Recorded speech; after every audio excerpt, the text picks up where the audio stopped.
خب دوستان عزیز، یک نفر دیگر با نام محمد سفرف سوال کرده است. روشنفکرانی که سالهای 91 تا 2006 با استاد نوری بودند کیها بودند؟ حزب نهضت از سال 91 تا 97 از کجا سلاح داشتند؟ پول از کجا بود؟ سلاح از کجا بود؟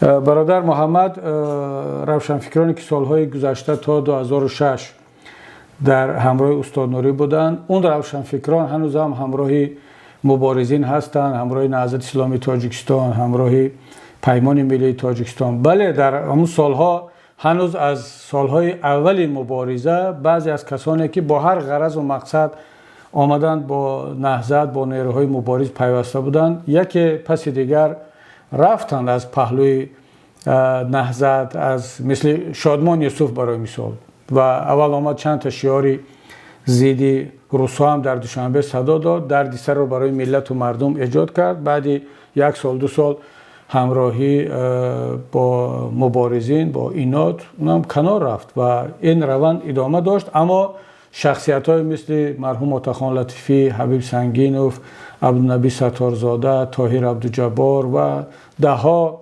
اسدین صاحب نظرف، دولت خدا نظر و اینهایی که واقعا شخصیت های ملی بودند، روشنفکر واقعی بودند هستند. امیدواریم که تا آخر اونایی که زنده هستند میمونند. و خب این دیگر مبارزه است. امروز هم کسانی که خودشون رو روشنفکر میدونن، روشنفکرای واقعی، چه در داخل کشور باشند چه در خارج، اونهایی که واقعا احساس مسئولیت میکنند، با وجود آنکه در بسیاری مسائل ها با ما اختلاف نظر دارند، اما مسائل های فردی و شخصی و کینه و قدرت را کنار میگذارند، میان در پهلوی همدیگر ما قرار گرفتیم و امروز هم هستند. اما قسمت دیگری سوال شما که در اون سالها حزب نهضت از کجا سلاح و پول داشت، برادر عزیز، حزب نهضت اسلامی تاجیکستان سلاح و پول و امکاناتش از افغانستان بود، از استاد برهان الدین ربانی بود، از شهید قهرمان ملی افغانستان و قهرمان ملی تاجیکان احمد شاه مسعود بود، از ایران بود، از تمام جهان بود، از مردم تاجیکستان بود. و وقتی که یک مبارزه آغاز می شود دیگر سلاح و مهمات و امکانات از همه جا می رسد. امروز زلنسکی از کجا می گیرد سلاح و مهمات؟ تمام دنیا کمک کرده ایستاده است.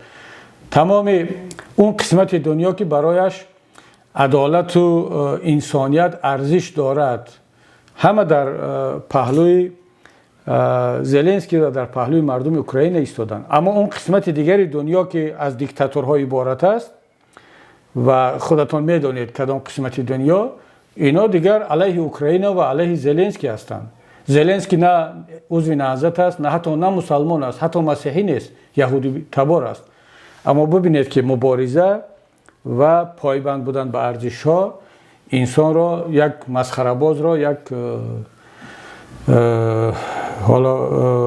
اکتیار را تبدیل به یک قهرمانی نه تنها ملی بلکه به یکی از شخصیت‌های پرنفوذ جهان میکند. اون سالها چون مبارزه بود، مبارزه برای عدالت بود و از همه مهمش اون سالها حزب و حرکت‌های اسلامی و اصلا مسلمان‌ها متهم به اکستریمیسم و تروریسم نبودند، یعنی در سراسر دنیا و حتی در خود افغانستان هم، در همه دنیا. امروز متاسفانه اینم با دو سبب، یکی اینکه اشتباهات زیاد خود مردم مسلمان که دیگر دست به کشتار و غارت و به انفجار و مثل که در نیویورک کردن، مثل که در افغانستان، در سوریه، در جاهای دیگر کردن، هم اسلام را بدنام کردن، متهم کردن به تروریسم، و هم خود این دستگاه های تبلیغاتی رقیبان و دشمنان مسلمانان کار کرد که دیگر حزب و حرکت های اسلامی، مسلمان ها در عموم متهم به اکستریمیسم و تروریسم شدند و حتی همون کسانی که